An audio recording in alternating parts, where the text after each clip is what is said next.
Today is Monday, June 7th, and I'd like to talk about a topic that is very difficult for Catholic parents to get their heads wrapped around.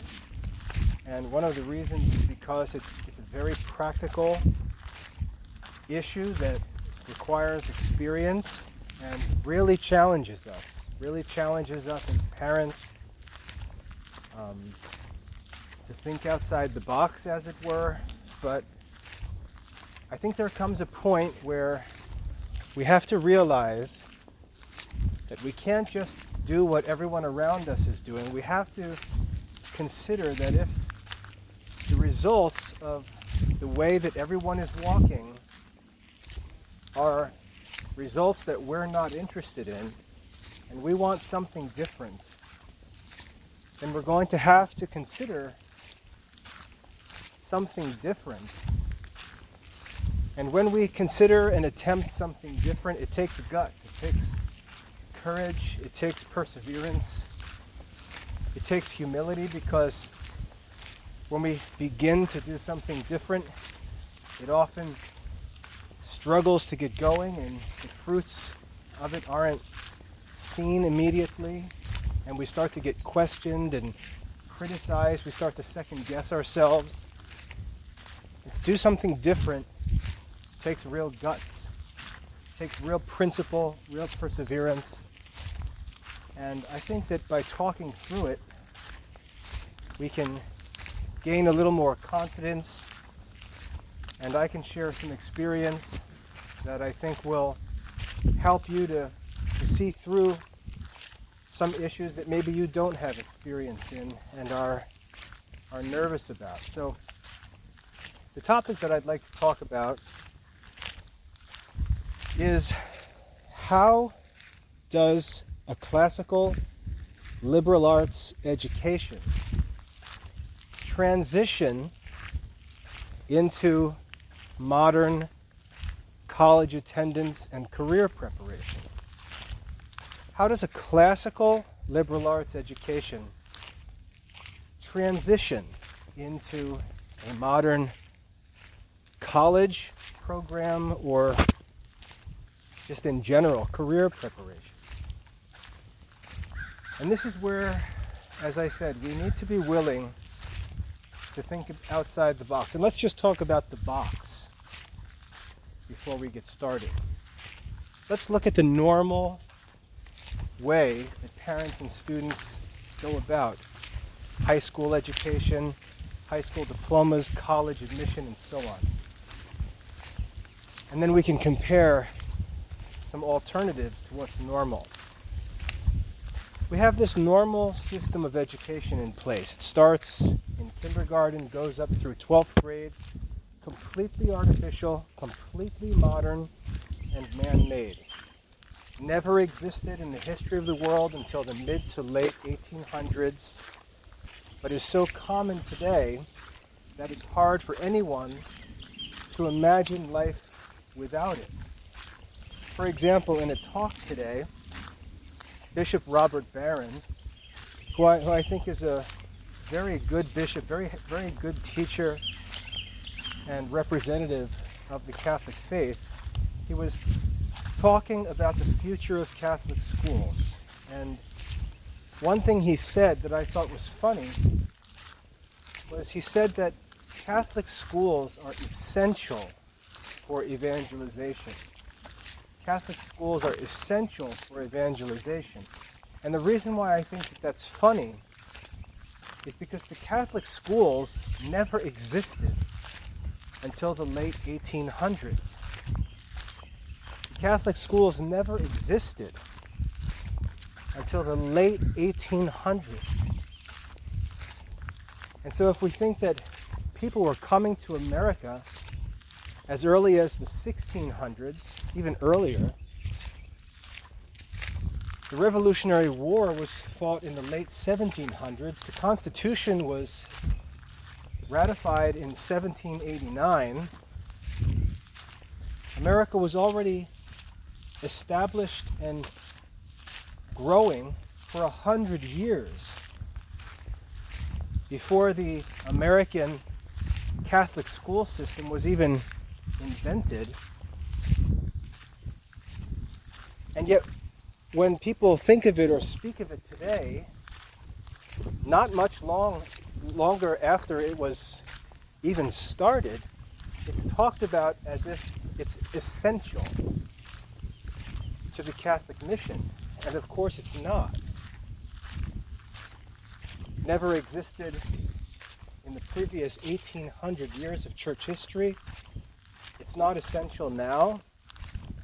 And yet we hear people talk about it, even respectable people in the hierarchy of the church. And as I said, I respect Bishop Barron, and that's why I'm using him as an example, just to show how pervasive this sense is that the schools are some sort of timeless, unmovable establishment that we can't think outside of. And so what happens is we get this list of requirements for this modern high school diploma. We look at a college admissions website and we learn what's needed for admission to college. And they say, well, to be considered for college admission, and we're talking about selective colleges, of course. To be considered for admission, a student needs 4 years of high school English, 4 years of high school mathematics, 3 or 4 years of high school science, which you should interpret as 4 years of foreign language, 4 years of social studies. And we have this basic college preparatory high school education. Almost everyone who is homeschooling their children in 2021 had that as their own high school education. And to think outside that box is very difficult, because when they were in those schools felt like assembly lines, massive factories, institutions that were as real as the government itself. And it's hard to think about what that school is in reality, how artificial, how unnecessary, how almost imaginary it is. It's like the value of a dollar bill. When we're young and ignorant, we think that money has some intrinsic value, and then we get older, we learn more about economics and about currency, and we realize that the dollars that we pass around have little more than a psychological value. And then we start to think differently about wealth, business, money, and so on.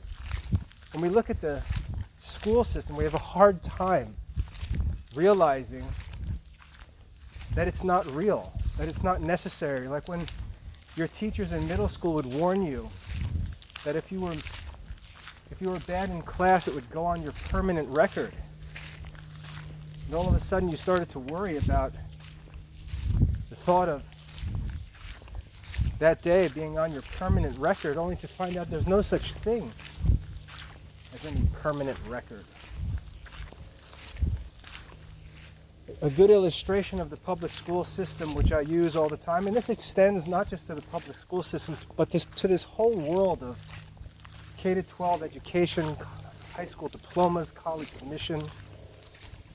A good illustration is found in The Wizard of Oz, where Dorothy and the Tin Man and the Scarecrow and the Lion are in the presence of the wizard, and all of a sudden Toto runs over and pulls the curtain over, and this man is seen running this machine that's creating all the effects to make the appearance of this great and terrible Wizard of Oz. And we have that unveiling of the real system, and the man says through the microphone, "Pay no attention to the man behind the curtain." That's what we have to do when we talk about K-12 education and modern schools, college admission. It's really a manufactured spectacle that has no reality. And if we're willing to pull on the curtain a little bit, we quickly see that this is all just an appearance. But we have this idea of the 4-year high school education, the high school diploma, and then once kids get into their junior year of high school, we start talking about college admission, the application process, what you have to do, when you have to do it, when you need to take your SAT, when your application has to be submitted, when you'll hear a response, when you need to make your admission decision, when you need to actually go and move in on campus or start classes. And there's this pressure and this apparent system that needs to be followed and participated in, or one's going to be left out and miss the opportunity. And when we're ignorant, inexperienced 11th graders, or parents who have never been to college, or who have never helped students get into college, or who went to college but had their parents do so much of the work that they really didn't understand how the whole thing worked, we can imagine that all of this is real.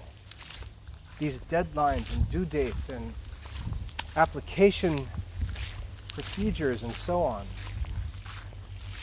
And yet, like I said, if we tug on the curtain, we'll find that this is all a spectacle that's intended to serve the benefit of the college itself. It's not necessary, not even how the admissions departments work.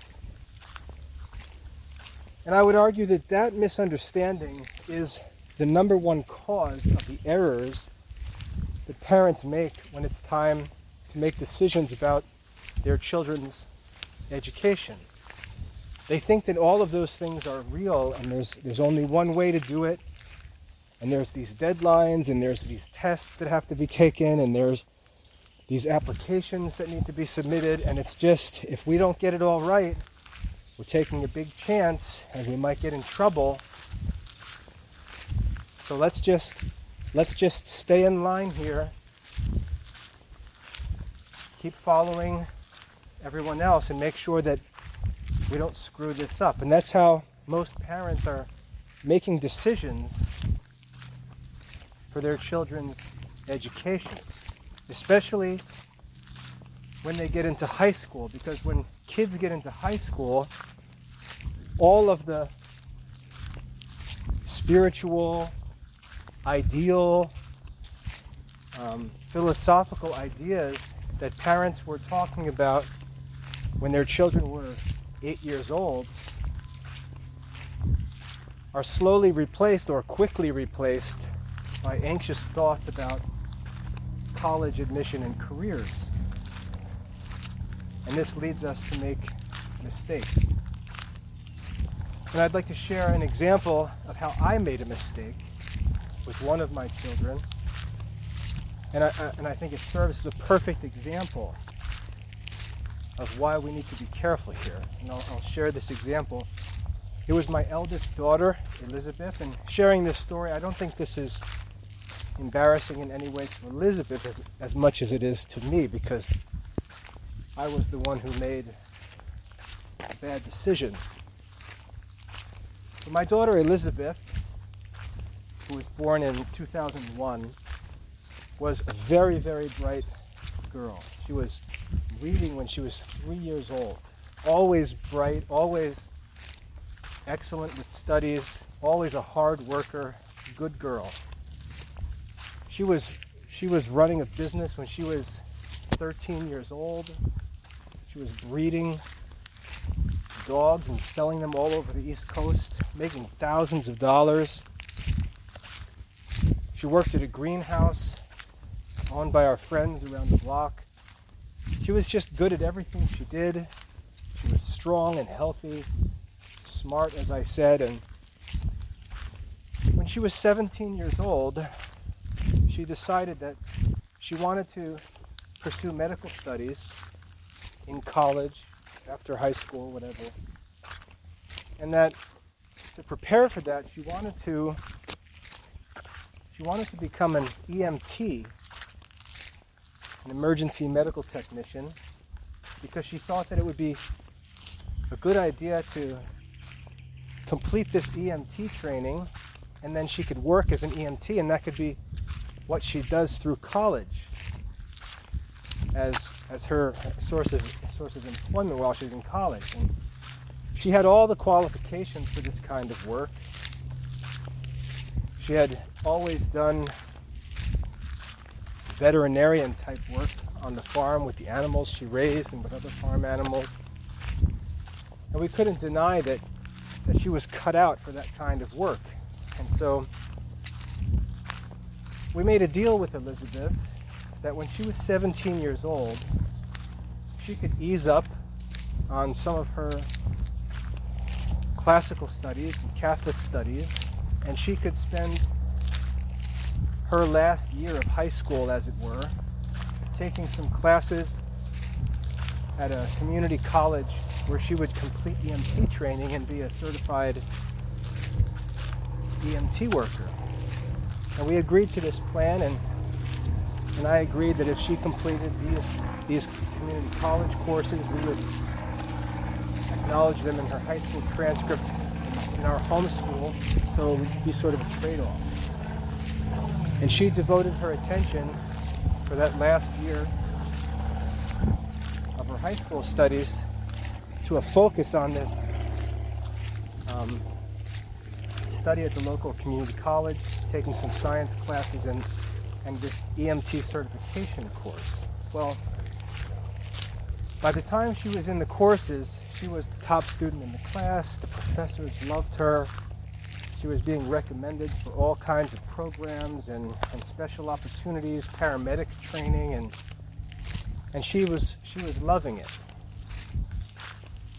But as she considered what she wanted to do in the future, she had greater ambitions, more adventurous ambitions, and her older brother Jonathan, with whom she was very close, had just joined the Army Reserves and was in training with the military police. And as she saw how his reserve training was going and how his college was going to be paid for, and he had the opportunity to enter into the ROTC program and all that, she decided she wanted to follow him and pursue training as a combat medic in the Army Reserves. Obviously, that wasn't our dream for our eldest daughter, but we really couldn't deny the fact that she was strong enough, talented enough, totally capable, and our experience with her older brother with the reserves was very good. And so when she turned 18 on her 18th birthday, she left for basic training in the Army Reserves and became a combat medic in the reserves. She's now in college. So all of that sounds like a fine story. Everything went well for her as far as her EMT training, her work as an EMT, moving up into paramedic training, becoming a combat medic in the Army Reserves, which she enjoys very much. But recently, especially as she's seen her older brother really get serious with his studies in college, and he's doing very well in criminal justice, she's started to have second thoughts about work in medicine or paramedic work, and she's lost a lot of interest in it, largely because of the mess of the whole COVID situation that she had to work through. And so at 20 years old, she's reconsidering all of her interest in this medical work and is looking at totally different fields. She loves the combat medic service in the military, but that's part-time reserve duty.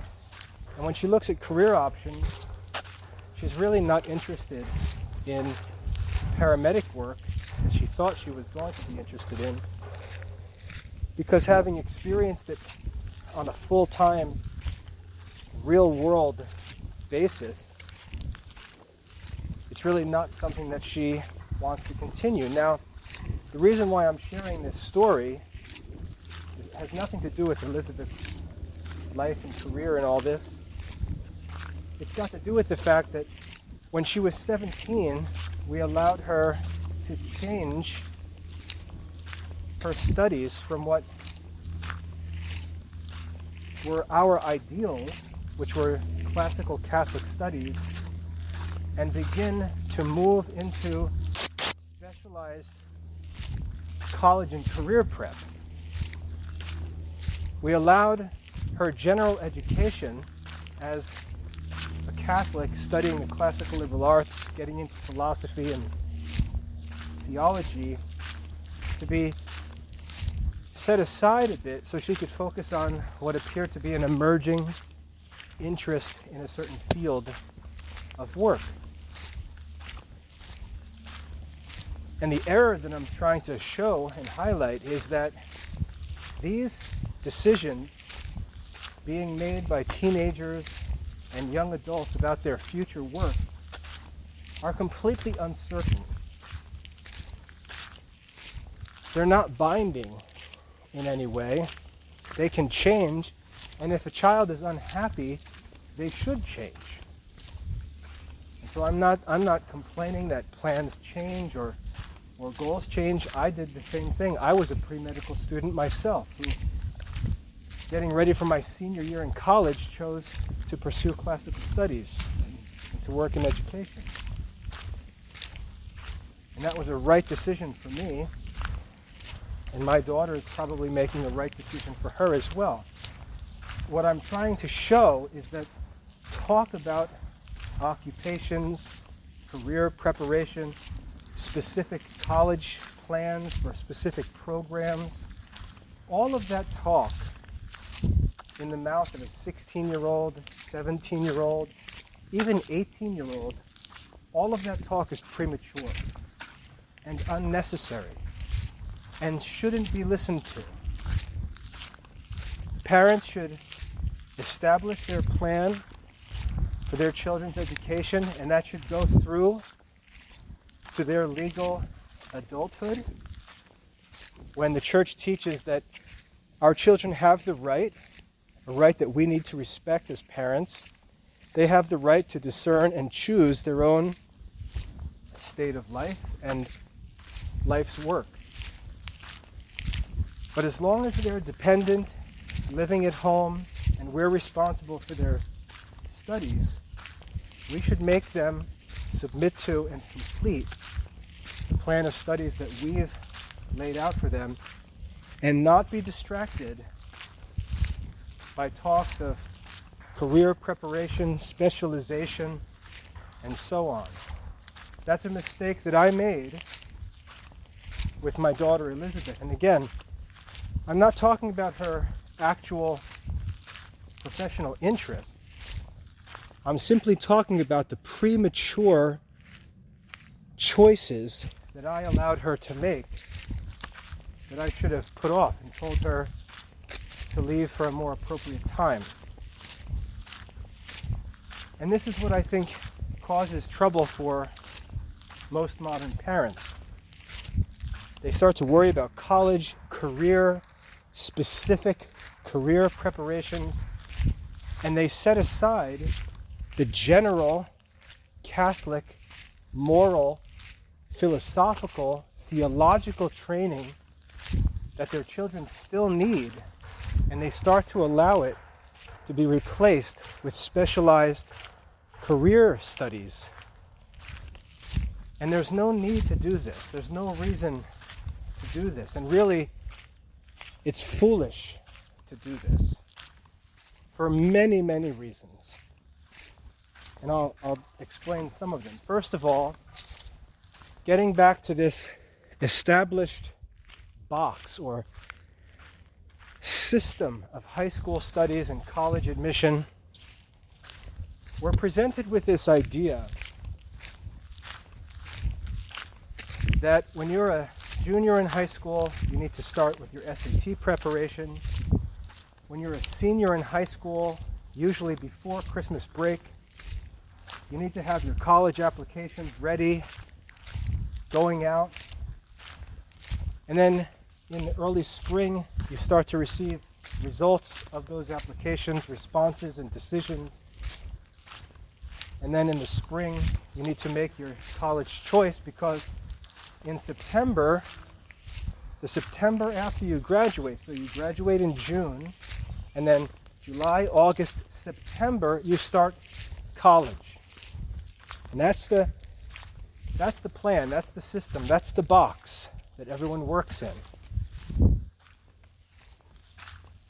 I want to propose to you that box serves an extremely small number of students and an even smaller number of Catholic students. And I'd like to also propose to you that you consider ignoring that way of dealing with things, ignoring that timeline for high school graduation, for college admission. And I'd like to propose a different timeline. Now, as I said, we have our duty as parents is not to give our children a profession.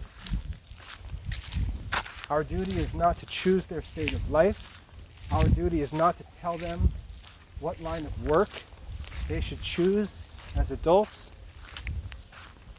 Our duty is not to make them successful and comfortable as adults. Our duty to our children is to provide for their physical needs and to provide for their spiritual and intellectual needs.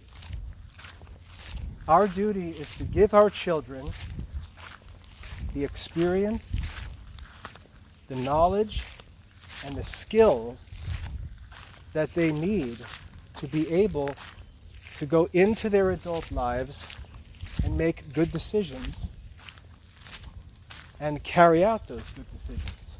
That's our duty.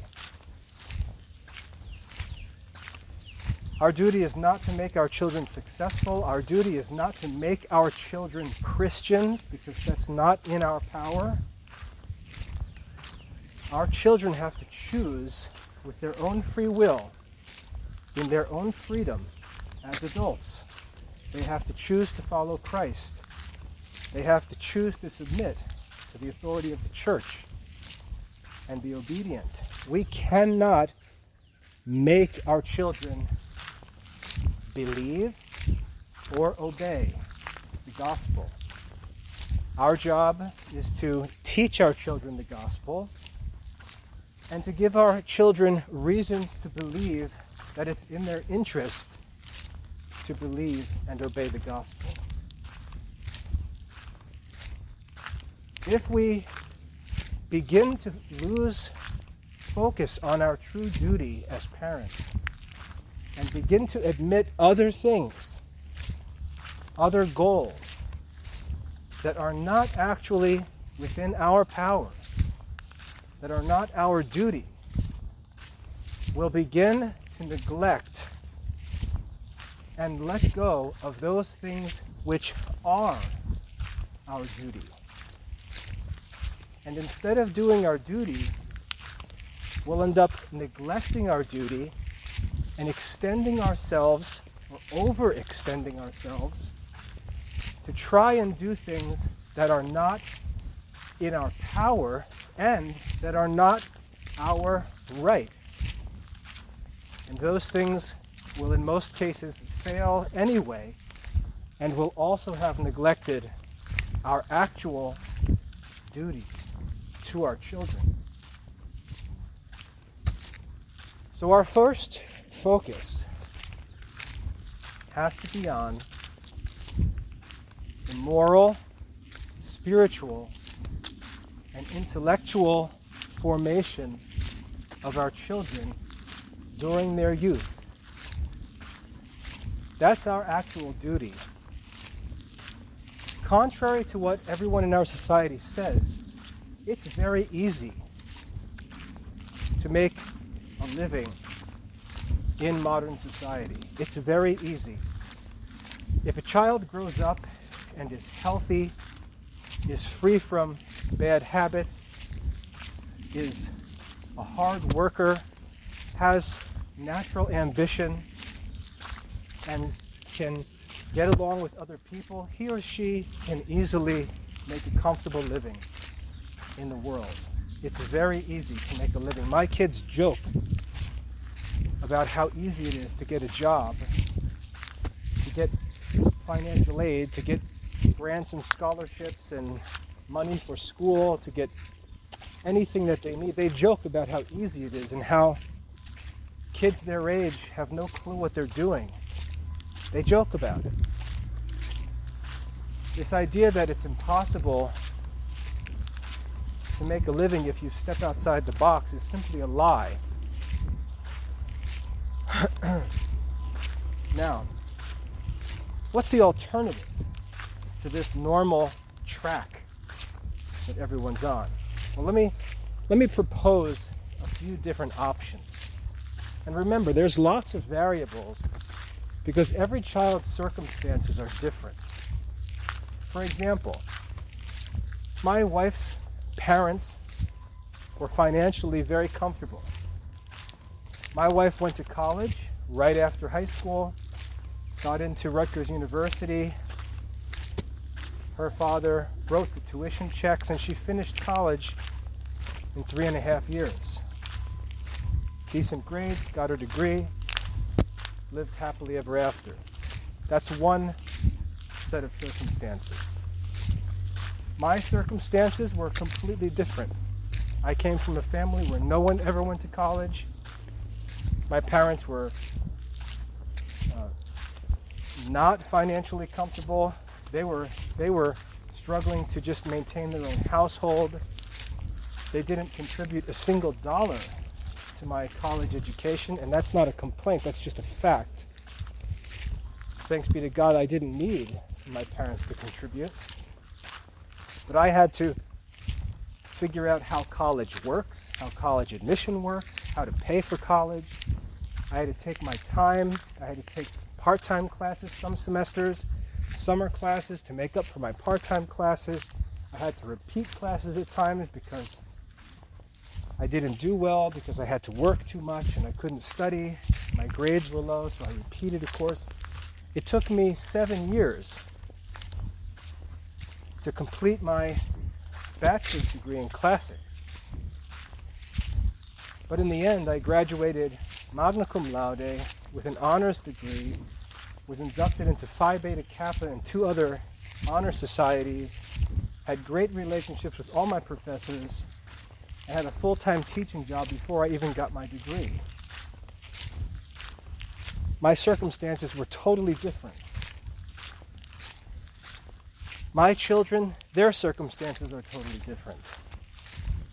Every child, every family is going to have to deal with different circumstances, and there are different ways to handle every different circumstance.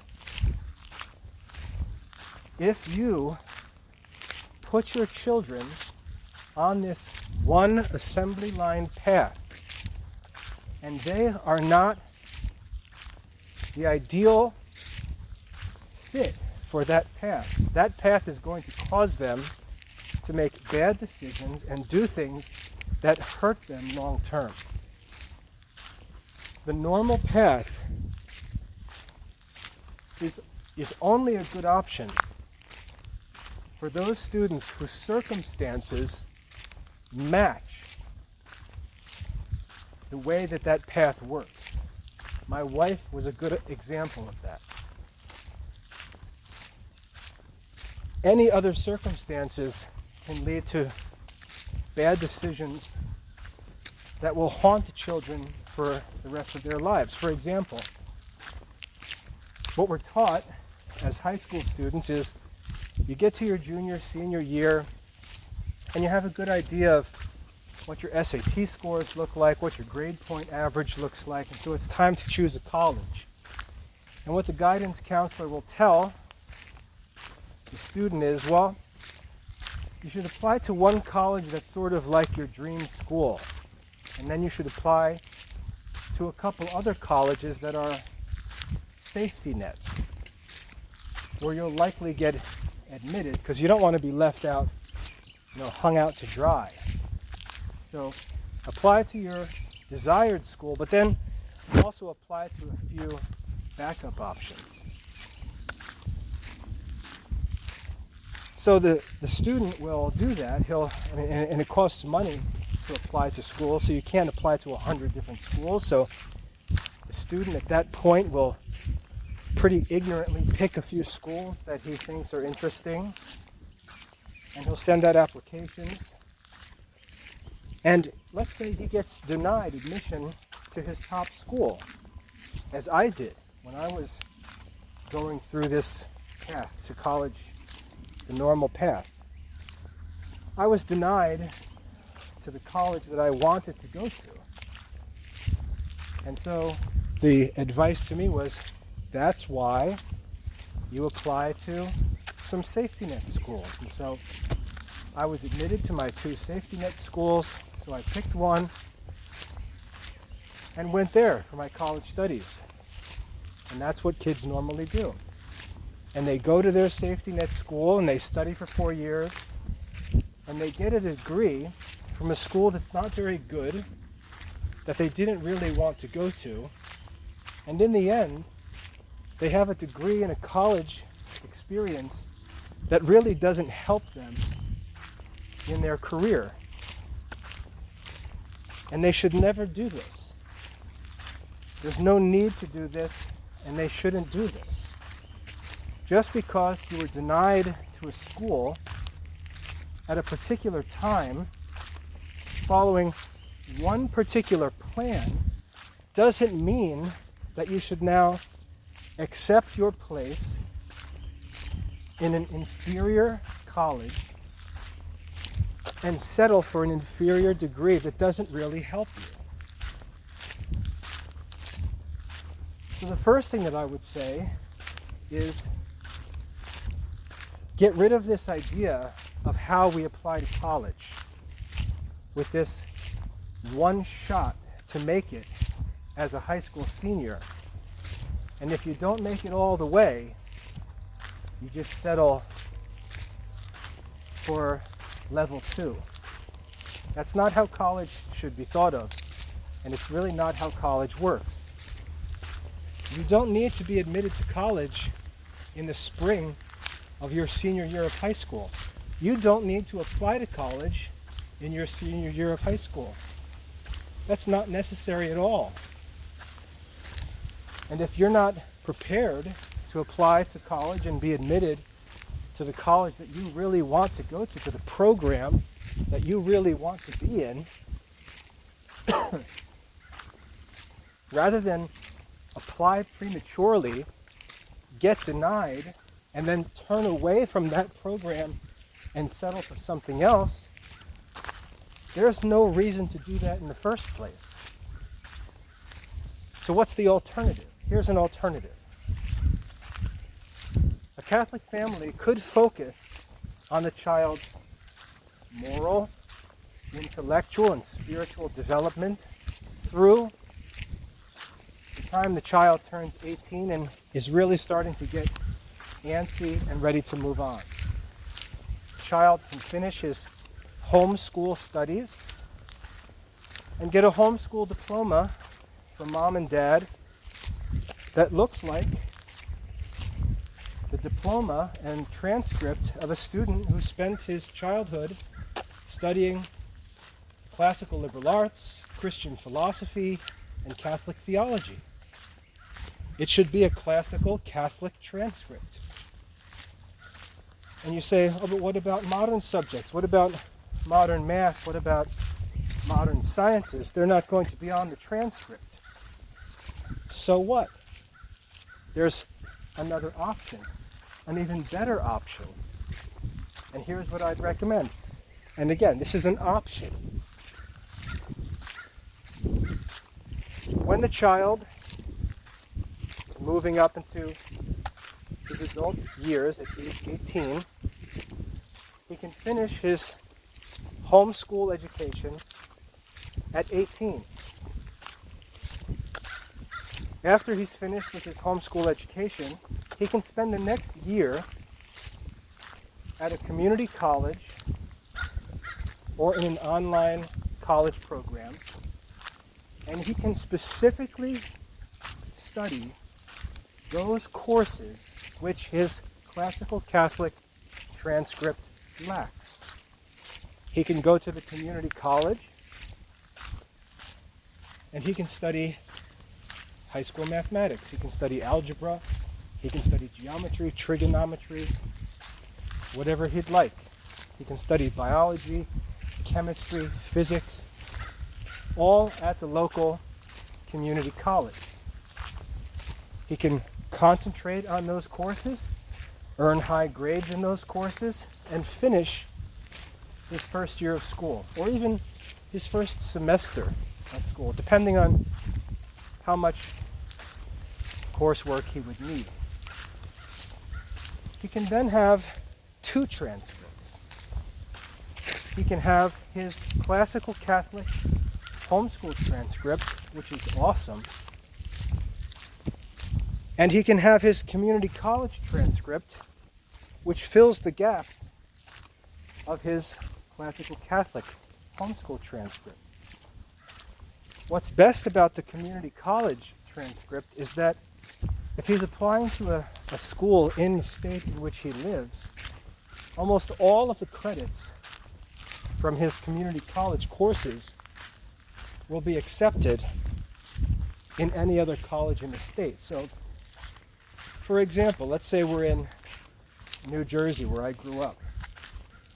I grew up in Middlesex County, New Jersey. I could have been homeschooled, received a classical Catholic homeschool diploma from my parents, and spent a semester or a year studying at Middlesex County College. I could have studied algebra, geometry, trigonometry, biology, chemistry, and then I could have taken that community college transcript with my 15 or 20 credits, whatever I ended up with good grades, should have good grades, and I could have combined that with my classical Catholic homeschool education transcript, and I could have assembled an application and applied to Rutgers University, which is the school that I desired to attend. And I could have applied not as a freshman, but as a transfer student. And I could transfer into Rutgers University, and I'd likely be easily accepted because transfer admission rates are usually lower than freshman admission rates, because transfers already have college experience and college credits, and so they're considered more stable and more reliable than kids coming out wide-eyed out of high school. And I would have been admitted into Rutgers University, to the college I wanted, to the program I wanted, without compromising my classical Catholic education, satisfying all of the requirements of the math and science studies that I didn't want to focus on during my formative years, when I needed spiritual, moral, and intellectual formation. And I'd be all set at 20 years old in the college I wanted to go to, in the program I wanted to study in, and all the boxes would be checked. As parents, my parents wouldn't have neglected their duties as Catholic parents to me. As an independent adult, I would be able to both respect the desires of my parents and also pursue my own specialized college and career preparation and pursue admission to the college that I desired. Once I'm admitted to the college, I'm already starting out as a second semester freshman or as a first semester sophomore, and there are advantages of doing that as well. So that's a different option, a different timeline, a different approach to college admission that allows us to check all the boxes just in a different way, in a way which I believe is better for Catholic students. Again, I'm not saying this is the only way, because if circumstances for a student are right, that first track that everyone recommends, but which works for very few, is a perfectly good option if all of the circumstances are right. If all the circumstances are not right, there are other options. Let me propose another option. Let's say we have a strong, healthy student about to finish up his homeschool studies, who wants to go to college, and mom and dad don't have money for college, and the student doesn't want to just go and take out loans and go into debt in order to go to college. If he's a strong, healthy Catholic student, he should have some patriotic sense in him, and he should consider the reserves in the military. He should consider joining the Army Reserves. The Army Reserves, many people don't understand the modern military. Joining the modern military, joining the modern reserves doesn't mean you get trained and then dropped off a helicopter into Vietnam. The modern military is a massive system that serves all kinds of different missions all through the world. There are opportunities for people in almost every field you can think of, from, like my son, criminal justice and military police, like my daughter in combat medics. My next oldest son is in training right now for combat engineering.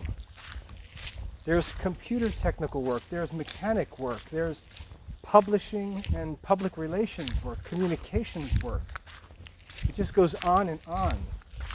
Almost every career you can imagine, everything our military does, all of the different positions you can imagine for all different specialists and experts throughout the whole military, from the offices to the field, to the artillery and equipment, to the hospitals and medical services, the technology, all of these things are professional career opportunities. And the reserves offers part-time opportunities serving in the military. And in exchange for this part-time service, the reserves are given a monthly paycheck.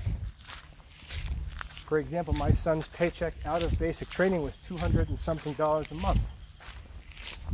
For him to go one weekend a month to carry out his military service on a local military base.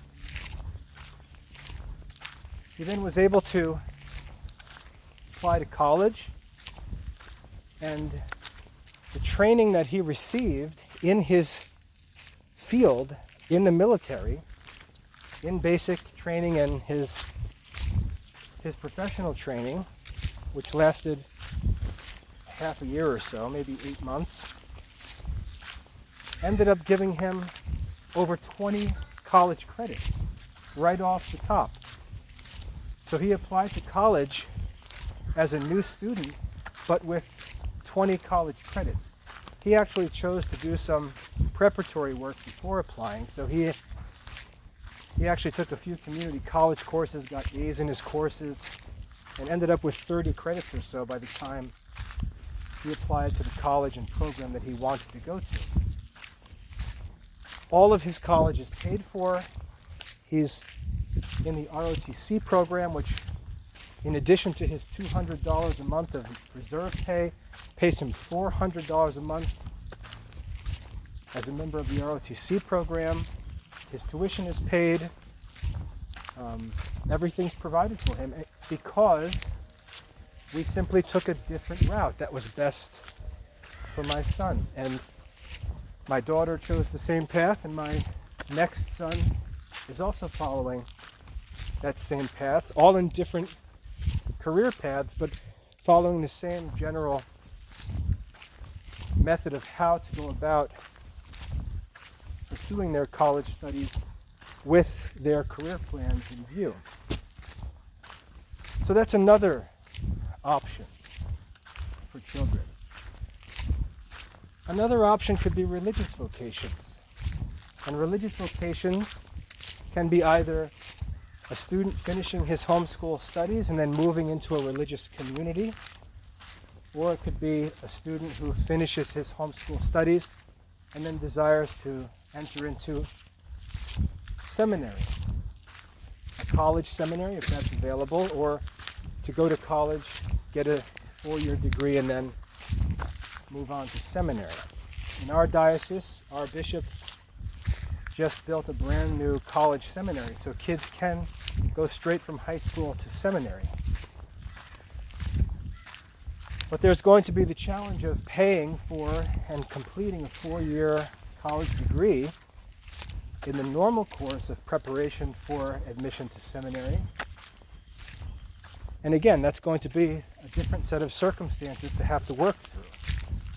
Religious communities may not require college education, but may take novices right out of high school. One of my students went from the academy straight into a religious community. And the religious community is providing all of his college studies and priestly or seminary formation. Again, that's another option. So what I want you to see is that all of the anxiety and pressure put on kids for this one advertised normal path to college and career can cause us to neglect and ignore or give up on formation that they still need as homeschool students in our Catholic families.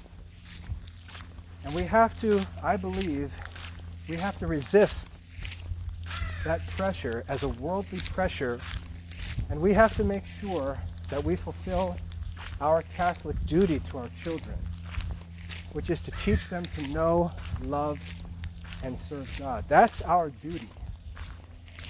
What they do when they leave our home and establish their own independent adult life is ultimately between them and God.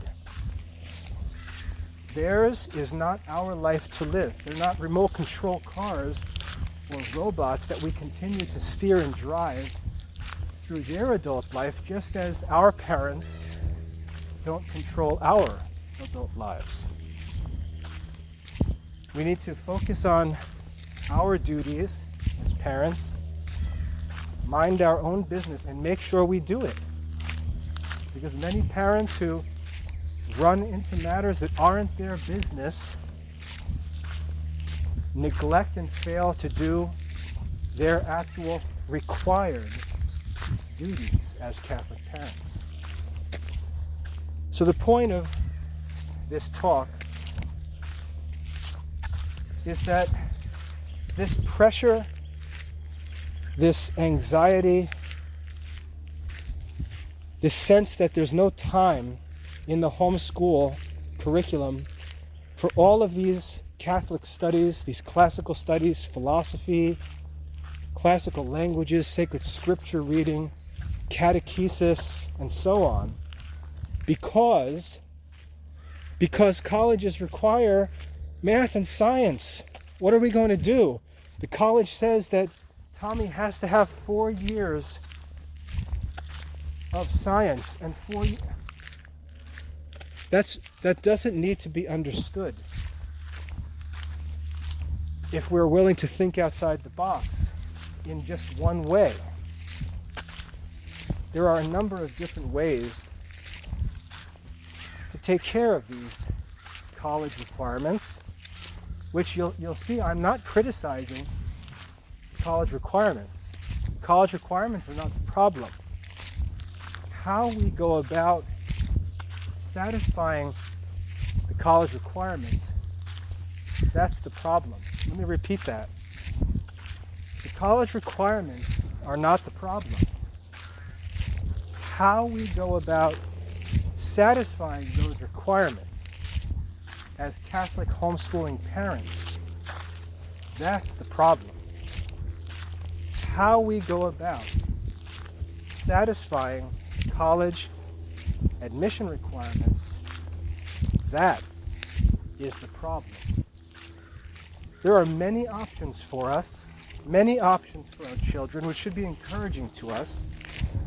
We should have a positive attitude towards college admission and career preparation. We should understand that there's many, many different ways for our children to pursue and achieve their own goals.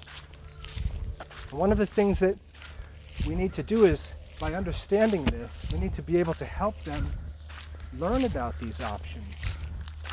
Not be stressed that there's only one way, which will lead them to make lots of bad decisions. And help them to make good decisions at each step in obedience to God's will. And one thing we really need to emphasize and be strong on is that as long as they are dependents in our home, they have to obey. As long as they're dependents in our home, they have to obey. And as a parent, you need to just talk about that matter-of-factly with the children. You need to say, look, when you're independent, when you move out, when you go to school or move on to your own independent adult life, you can pursue and do what you judge to be best.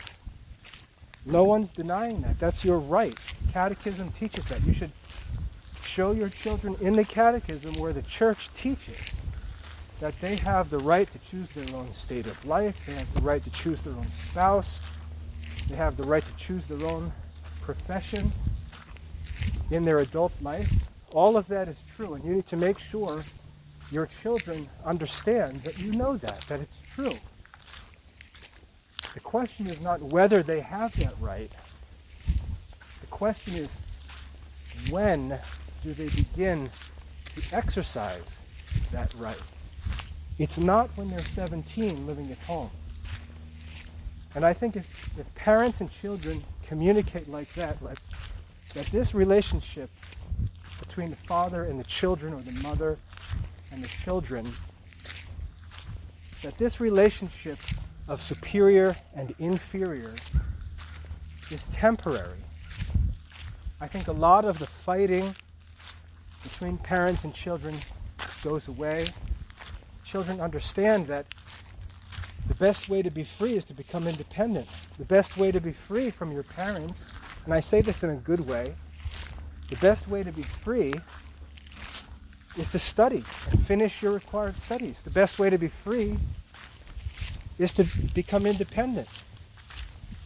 And that desire to be free, which is natural and shouldn't offend us as parents, just as we're free from our parents,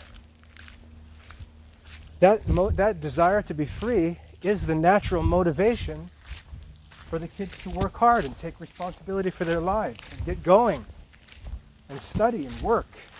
And they should understand that their parents are trying to help them to do that, not make them kids forever, though I know some parents do try to make their kids forever, and they create a million problems that are their fault. But there's ways for these things to be communicated that I think take away the trouble in the relationship between parents and children, help children be eager to become independent, and also allow parents to stand their ground in their own home and fulfill their duties, and not let children slither out of their control before it's the appropriate time for them to start talking about independence and rights and college choices and career plans. There's a right time for those discussions. There's a right time for those actions. But it's not when a kid's 16, 17, or even turning 18, when he's still dependent on his parents. And parents also have to be willing to compromise in a reasonable way, because you don't want your children saying, "Ha, I'm 18, I'm out of here," and just blitz out the front door and destroy their lives. We don't want to create these unnecessary tense circumstances. And you can see that that's a difficult balance to maintain, and maybe in a future talk I should get into that in more detail, but I hope that this talk is helpful in addressing this issue of focusing on a classical Catholic education for your children, understanding that there's a time for everything. There's a time to focus on morals and intellectual formation and spiritual formation. There's a time to focus on specialized college and career preparations. There's a time to figure out how we're going to pay for college, and there's lots of options.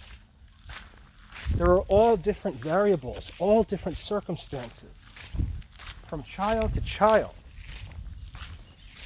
that need to be written out on paper and understood, so that good plans can be made, good communication can be maintained with each kid separately, and there can be reasonable, understanding conversations between the parents and the kids, and the parents can make sure that they continue to fulfill their Catholic duty to their children, and their children can get a sense that their Catholic formation is not robbing them of opportunities in life. I shared with you an example of a mistake that I made in this issue with my eldest daughter, and what I would do differently and what I am doing differently with her younger brothers and sisters. That was an experience that I needed to learn from. Didn't have it with my oldest son, had it with my daughter, and I don't believe I'll have it again. But I wanted to share that with you as an example, and then show you a few examples of options, alternatives to the normal track, the one way that everybody is shown, which is actually false and can lead many kids, and does lead many kids, to make bad decisions about college and career. So I'm going to cut this talk off there. I hope that's helpful. I hope that this stirs up lots of specific, practical questions. If you've got practical questions that relate to your unique circumstances, as I talked about, and you'd like to talk about them, you'd like to get into some of those specific circumstances, I'd be happy to do that with you. And I've experienced lots of different circumstances as a student myself. My own circumstances were unique. Seeing my wife's experience in college, her circumstances were unique. Seeing my own children and their unique circumstances, and working in education for over 21 years now, I've seen hundreds and hundreds of students with all different circumstances make good and bad decisions. And I've got quite a bit of experience in these things that I'd be happy to share to help you as parents make the best decisions possible. So that's all for today's walk, and I hope that's a helpful talk about sticking with the classical liberal arts, sticking with classical and Catholic education, and understanding that there's a time and place for other concerns. Seek first the kingdom of God and his righteousness, and all these things will be given to you. God bless.